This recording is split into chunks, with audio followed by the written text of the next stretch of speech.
akhirnya bapak pemancing tadi juga dihabisi oleh si Joe ini gitu.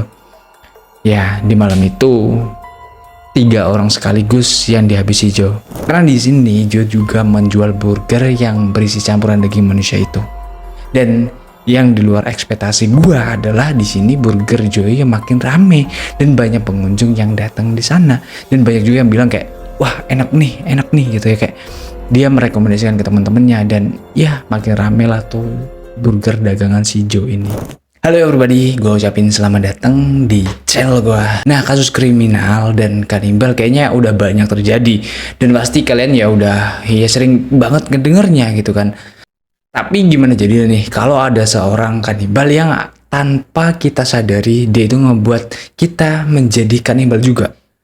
Nah, gimana? Gak kebayangan? Jadi gini, di tahun 1990-an Amerika Serikat itu digegerkan dengan aksi keji si Joe Metheny. Nah, Joe ini dengan teganya mengeksekusi para korbannya, dan yang lebih parahnya lagi, dia memutilasi dan mengambil sebagian daging korbannya yang selanjutnya digiling sama daging babi dan sapi.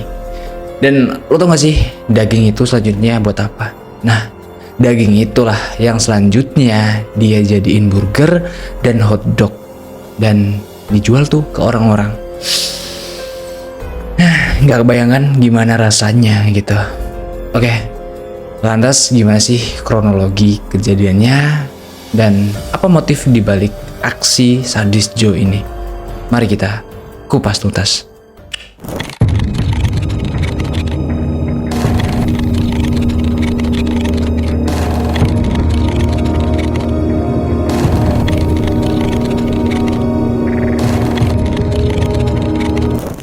Joseph Roy Metheny itu adalah nama lengkapnya, dan dia itu dilahirkan pada 2 Maret 1995 di Baltimore, Maryland, Amerika Serikat. Nah, Joe dan kelima saudara kandungnya itu bisa dibilang kurang dapat kasih sayang kedua orang tuanya gitu, Pak. Karena ya sejak Joe kecil dia itu sering ditinggal ibunya kerja, dan tau gak sih, ibu Joe itu menurut gua pahlawan banget gitu. Karena dia itu rela melakukan 2 kerjaan sekaligus loh. Di sini ibu Joe itu bekerja sebagai pelayan bar dan sekaligus menjadi sopir truk makanan. Hal itu dilakuin ibu Joe ya semata-mata hanya untuk membesarkan ke-6 anaknya itu, supayanya ya mereka masih bisa mendapat kehidupan yang layak. Gitu sebenarnya tujuan si ibu Joe ini bekerja keras. Nah, terus kan Joe juga punya ayah gitu. Kenapa ibu Joe ini sampai kerja keras gitu? Jadi gini, ayah Joe itu di sini ya bukan nggak bisa diandelin sih. Ayahnya itu seorang pemabuk. Dan karena kecanduannya ini, sewaktu Joe masih berusia 6 tahun, ayah Joe itu mengalami kecelakaan saat menyetir mobil dengan keadaan mabuk gitu. Jadi bisa dibilang di sini ibu Joe menjadi tulang punggung keluarga, Pak. Dan karena harus ngerjain 2 pekerjaan sekaligus, ibu Joe ini terkadang yang nitipin anak-anaknya ke tetangga di dekat rumahnya. Dan dari sinilah mungkin Joe ya agak kurang menerima perhatian dari sosok ibu maupun ayahnya sendiri. Sewaktu kecil Joe ini sebenarnya ya anak yang pinter saat di sekolah gitu. Bahkan bisa dibilang kecerdasan Joe itu di atas rata-rata gitu. Joe juga dikenal anak yang ramah dan sopan. Sama sekali nggak ada ciri-ciri yang menunjukkan kalau dia ini akan menjadi seorang yang mengerikan sewaktu dia tumbuh dewasa. Berdasarkan pengakuannya, saat Joe itu menginjak 18 tahun, tepatnya di tahun 1973, dia itu menjadi tentara Angkatan Darat Amerika. Dan saat menjadi tentara, Joe itu ikut ditugaskan di Jerman saat Amerika masih perang dengan Vietnam. Dan disinilah Joe juga mengaku mulai mengalami kecanduan terhadap obat-obatan terlarang. Dan karena kecanduannya inilah, Joe itu makin menjauh dari ibunya dan jarang ngasih kabar ke ibunya, ataupun ya sekedar nanyain tuh gimana kabar ibunya. Tapi dari pengakuan Joe ini kayak masih ada yang menjanggal gitu, dan masih belum terverifikasi kebenarannya, karena ya nggak adanya laporan yang menyatakan kalau Joe itu ditugaskan ikut perang saat itu. Setelah keluar dari Angkatan Darat Amerika, Joe itu punya kerjaan jadi sopir forklift. Nah, di sini gue juga kurang tahu tuh. Dan karena minim informasi juga, Joe itu dengan sengaja mengundurkan diri sebagai tentara Amerika Serikat atau dia dikeluarkan karena ketahuan mengkonsumsi obat-obatan terlarang itu. Coba buat kalian yang tahu informasinya ketik di kolom komentar. Dan tau gak sih Pak, di sini Joe tuh juga malah milih tinggal bersama kelompok tunawisma lainnya di sebuah camp darurat yang ada di Baltimore Selatan, yang memang mereka yang ada di sana itu kebanyakan orang-orang yang kecanduan obat-obatan dan minuman keras. Nah, uang hasil kerja Joe juga bisa dibilang cuma digunain buat ia memenuhi kecanduannya itu. Saat Joe berada di kerjaan, ya banyak orang yang bilang gitu kalau dia itu cerdas, pintar ngomong, dan santun banget gitu si Joe ini. Ya walaupun sewaktu di bar dan dalam keadaan terpengaruhi obat-obatan, Joe ini akan jadi orang yang arogan dan gak segan-segan gitu ngajak berantem orang-orang yang reseh sama dia. Dan karena Joe juga punya tinggi 185 cm dan badan yang cukup gempal gitu kan, gede, dia itu semakin gak punya rasa takut karena ya sewaktu berantem juga dia pasti menang gitu. Saat berada di tempat bar inilah Joe juga dipertemukan dengan seorang wanita yang membuatnya jatuh hati. Dan ya memang cewek ini juga satu frekuensi sama Joe juga gitu. Dia juga suka mengkonsumsi obat-obatan dan merupakan sosok yang pecandu narkoboy juga. Nah, dari sinilah Joe akhirnya memutuskan untuk menikahinya, dan dari pernikahannya ini dia dikaruniai seorang anak laki-laki. Tapi setelah menjalani pernikahannya selama beberapa tahun, Joe itu udah nggak kerja jadi sopir forklift lagi. Dia berubah menjadi sopir mobil, yang mana disinilah awal mula kehancuran rumah tangga Joe dan babak awal dimulainya sisi kejam Joe. Nah, kenapa gue bisa bilang kayak gitu? Karena gini nih, saat Joe jadi sopir truk, itulah dia kan memang ditugaskan mengantar barang keluar kota. Jadi ya mau gak mau Joe itu juga jarang pulang ke rumah kan. Dan sekalinya pulang juga bisa 1 minggu sekali. Dan di sini Joe juga jarang ada waktu buat keluarganya gitu. Karena kurangnya waktu dengan paksunya yaitu Joe ini, istrinya Joe bangkitlah tuh kenakalan yang sebelum menikah dia lakuin. Dia kembali meminum obat-obatan terlarang dan dengan teganya juga dia berselingkuh di belakang Joe. Dan dari situ juga anak Joe jadi terlantarkan. Ya gimana gak terlantar gitu, Joe sibuk jadi sopir yang memang jarang pulang, tapi di sini istrinya yang seharusnya ngerawat anaknya malah asik berselingkuh dengan pacarnya yang baru. Gila kan? Saat itu di tahun 1994, Joe yang memang udah beberapa minggu gak balik ke rumah, dia seperti biasa gitu dengan bergairahnya dia pulang ke rumah dan berharap dia disambut keluarga kecilnya gitu. Tapi ya pas sampai rumah, Joe ngetuk pintu tuh sampai berulang kali gak ada sautan. Sampai pada akhirnya Joe masuk ke rumah yang memang ternyata keadaan rumahnya itu kosong. Gak ada siapa-siapa di dalam rumah itu. Nah, awalnya Joe yang ngira rumahnya itu habis kerampokan. Sementara istri dan anak-anaknya yaitu menjadi korban atau sedang bersembunyi di kamar. Nah, tapi Joe coba ngecek tuh ke seluruh ruangan dan ya memang bener gak ada siapa-siapa di rumah itu. Dan Joe juga baru sadar gitu, ternyata sejak tadi dia mondar-mandir itu barang-barang rumahnya ya juga udah nggak ada satu pun yang tersisa di dalam rumah itu, Pak. Dari sinilah Joe itu coba keluar rumah dan coba tuh nanya-nanya ke orang-orang sekitar. Sampai dia juga datengin tempat-tempat di mana Joe dan istrinya dulu menikmati obat-obatan terlarang dan mabuk-mabukan gitu. Joe keliling ke bar, kolong jembatan, dan trotoar jalan. Tapi ya usahanya nggak membuahkan hasil gitu. Tetap aja istri dan anaknya nggak bisa dia temuin. Dan sampailah 6 bulan kemudian, Joe itu dapat kabar kalau istrinya udah jadi PSK dan berpacaran dengan seorang tunawisma. Nah, ditambah dia itu dapat kabar kalau anaknya dibawa pemerintah karena istrinya Joe itu dinilai nggak bisa mengurus anaknya. Ya, karena anaknya itu sering diterlantarkan. Nah, ya gimana mau ngurus anaknya? Orang ngurus diri sendiri aja belum bisa gitu kan. Nah, di sini kan si istri Joe ini jadi seorang yang pecandu narkoboy sekaligus jadi PSK juga. Ya, jadi nggak ada waktu buat ngurus anak mungkin gitu ya. Dapat kabar yang nggak mengenakan, Joe itu langsung emosi dan langsung dia tuh keliling buat nyari istrinya. Nah, tapi kesana kesini Joe keliling masih belum juga tuh nemuin istrinya. Sampai pada akhirnya dia itu ke sebuah kolong jembatan dan di sana ada 2 orang wanita tunawisma. Nah, Joe itu langsung aja tuh tanya ke mereka berdua. Lu pernah lihat bini gua nggak? Nih orangnya kayak gini nih, sambil nunjukin foto bininya gitu ya. Tapi ya sayangnya kedua tunawisma itu nggak pernah ngelihat istrinya Joe itu. Nah, di sini Joe yang emang udah kesel karena yang gak dapet tuh informasi di mana keberadaan istrinya, dia malah emosi dan tahu nggak apa yang dilakuin? Dia menghabisi kedua tunawisma itu, dan itu cewek lo yang dihabisin. Kejam banget gitu kan dia. Tapi di sini juga ada bapak-bapak yang menurut gua apes gitu. Karena saat kejadian Joe mengeksekusi kedua tunawisma itu, ternyata ada seorang pemancing di dekat situ.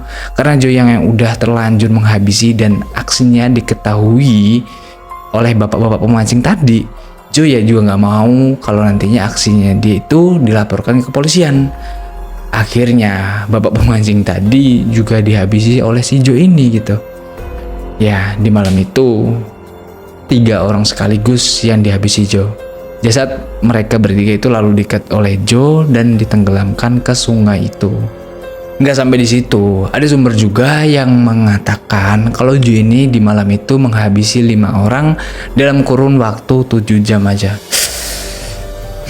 Gila nih orangnya. Dan berarti masih ada 2 korban lagi setelah 3 korban yang ditenggelamkan ke sungai tadi kan. 2 minggu setelah kejadian malam itu, Joe ditangkap atas pembunuhan 2 tunawisma yang dicincangnya. Nah, kayaknya 2 orang yang dimaksud adalah orang yang dieksekusi Joe setelah korbannya yang ditenggelamkan Joe ke sungai. Karena 3 orang yang ditenggelamkan Joe itu jasadnya nggak pernah ditemukan, Pak. Nah, di sini gua nggak habis pikir sih, karena atas apa yang Joe perbuat, dia itu cuma dihukum 18 bulan aja. Dan ya emang nggak sebanding sama apa yang dia lakuin. Atau mungkin ada alasan lain, kurangnya bukti, mungkin 18 bulan di penjara yang gak ngebuat Joe itu kapok atas apa yang telah dia perbuat. Bahkan kalian juga bakal kaget gitu dan terheran-heran setelah apa yang Joe lakuin selanjutnya. Oke, Joe yang udah bebas, dia itu punya keinginan buat balik lagi tuh kerja ke kerjaan lamanya di pabrik palet. Nah, dia saat itu menghubungi bosnya yang emang kayaknya Joe ini ya udah deket gitu sama si bosnya ini.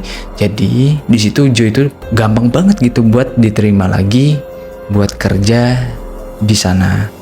Gak tau ya di situ bos si Joe ini tanpa mikirin gitu kejadian yang emang udah Joe lakuin sebelumnya, atau emang si bosnya itu nggak tahu gitu atas 5 pembunuhan yang dilakuin Joe. Nah, di dekat pabrik itu juga ternyata ada semacam trailer yang kosong gitu kan. Dan itu memang masih punya bos Joe ini. Di situ Joe juga minta izin gitu buat tinggal di sana dengan alasan gitu dia sembari ngejagain pabrik bosnya ini. Ya semacam kayak Joe ini ngerjain 2 kerjaan sekaligus. Yang pertama dia jadi sopir forklift dan yang kedua dia merangkap jadi satpam lah di situ ya kan. Tapi setelah tinggal di sana selama beberapa bulan dan di akhir pekan Joe ini kayak gabut gitu kan. Ya dia punya keinginan buat usaha sampingan di trailernya itu. Akhirnya Joe itu membuka usaha jualan burger dan hotdog di sana. Yang mana makin hari ya makin ramai aja tuh pengunjung yang datang ke tempat Joe ini. Tapi di sini Joe yang emang backgroundnya itu pecandu obat-obatan, pemabuk dan pemain wanita. Saat itu Joe itu mengundang seorang kupu-kupu malam dan ya buat datang ke sana gitu. Dan di dalam trailernya itu Joe malah menghabisi wanita itu tanpa ampun. Dan yang lebih sadisnya lagi, dia itu memutilasi wanita itu menjadi beberapa potong bagian. Dan ada yang beberapa potong yang disimpan Joe di toples, terus sebagiannya dimasukkan ke freezer, dan sisa bagian tubuh korbannya itu Joe kubur di 7 lubang berbeda di hutan dekat pabrik palet itu. Dan berawal dari daging yang tadi Joe simpan di freezer, dia itu mulai bereksperimen dengan mencampurkan daging babi daging sapi dan dengan daging si wanita yang tadi dia eksekusi. Dan selanjutnya dia giling menjadi satu daging itu dan akan dijadikan isian burger.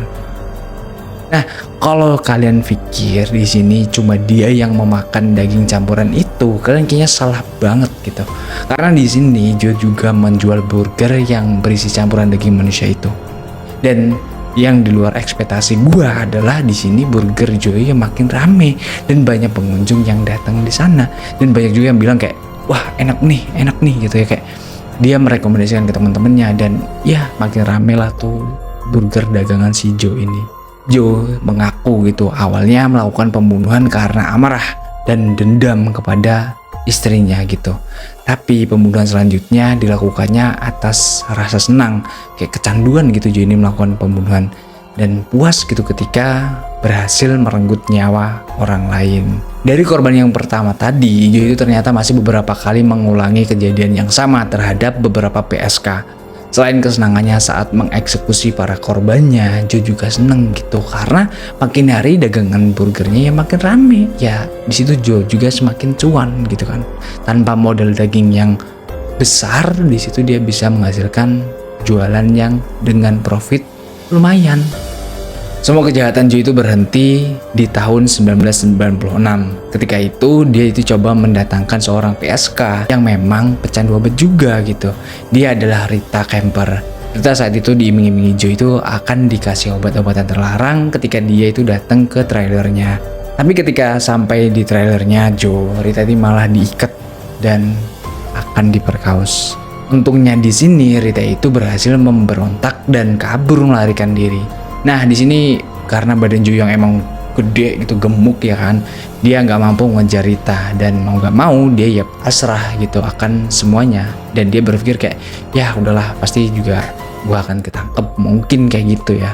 Rita yang kalang kabut lari ketakutan, dia juga akhirnya dapat tumpangan gitu, sebuah mobil pick up, dan dia juga menjelaskan semua kejadian yang dia alami. Sampai pada akhirnya Rita itu diantar untuk menemui kepolisian. Dan saat itu juga Rita itu kebetulan banget bertemu dengan kepolisian saat berada di pom bensin. Dan Rita itu membuat laporan kalau dia tadi mau diperkaos dan akan dieksekusi Joe. Karena saat itu juga Joe itu kayak ngancem gitu kalau Rita ini akan dieksekusi dan akan dikuburkan bersama wanita lain di dalam hutan. Berdasarkan laporan Rita inilah polisi ini akhirnya gitu meringkus Joe, dan di situ ya Joe nggak bisa melakukan perlawanan ya, atau emang dia nggak melakukan perlawanan gitu ya, dan bersikap kooperatif saat diinterogasi. Di saat diinterogasi juga Joe itu mengaku sudah mengeksekusi 10 perempuan, dan di saat persidangan Joe itu mendapat tuntutan hukuman mati di tahun 1998. Tapi hukuman itu batal lantaran kurangnya bukti, dan Joe hanya dihukum seumur hidup berada di penjara. Sampai pada akhirnya di tahun 2017 Joe itu meninggal dunia, dan semasa penjara Joe itu bilang gitu nggak akan meminta maaf kepada keluarga korban atas aksi kejinya, karena di situ Joe juga menikmati setiap pembunuhannya. Nggak kebayang gitu gimana sih rasanya kalau jadi bagian orang-orang yang ngebeli burger Joe gitu ya. Pasti kalau gue ya kayak bakal ngerasa bersalah banget sih setelah tahu gitu daging yang gue makan itu daging manusia. Tapi menurut kalian gimana nih soal kasus ini? Apa iya gitu akibat kurangnya kasih sayang orang tua di masa kecil Joe itu berubah menjadi sosok yang brutal? Atau emang karena sakit hati ditinggal istrinya? Atau emang ada motif lain, yaitu kesenangan saat membunuh para korbannya? So sekian dulu buat pembahasan hari ini. Gue minta maaf kalau ada salah informasi, dan kalau kalian lebih tahu soal kasus ini coba jelasin di kolom komentar biar kita semua tahu. Oke, see you next video, dan jangan lupa klik tombol subscribe, itu gratis. Bye bye.